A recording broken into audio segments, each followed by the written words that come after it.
চুরি যাওয়া bike scooty উদ্ধার হলো রাজধানীর এডিনগর থানায়। দুটি বাইক সহ একটি স্কুটি উদ্ধার করে পুলিশ। তার সাথে আটক করা হয় চোর চক্রের এক সক্রিয় সদস্যকে। রাজধানীর লেক চৌমুহনী, আরএমএস চৌমুহনী সহ শহরের অন্যান্য স্থান থেকে বাইক স্কুটি চুরি যাওয়ার ঘটনা ঘটে ডিসেম্বর মাসে। সেই মতো বাইক স্কুটি মালিকরা থানায় অভিযোগ দায়ের করে।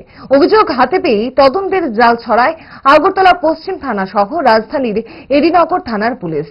চোর চক্রের হদিশ মেলে আজ। চক্রের এক সদস্যকে বগল দাবা করে নিয়েছে পুলিশ। পাশাপাশি উদ্ধার করে চুরি যাওয়া বাইক স্কুটি। খবর দেওয়া হয় বাইক স্কুটি মালিকদেরও। থানায় দাঁড়িয়ে এক বাইক মালিক জানান, 12/12/2025 লেক চৌমুহনী বাজারে বাজার করতে গেছিলাম। বাজার করে আধা ঘন্টার মধ্যে আয়া দেখি বাইক নাই। তারপর খোঁজাখুঁজি করলাম, পাইলাম না। তারপর ওএসপিএসআই সেটা এন্ট্রি করাইলাম। তারপরে গত 24 তারিখ এডিনগর ফাঁড়ি থেকে ফোন করছিল যে বাইকটা পাওয়া গেছে, দেখে দেখা করে।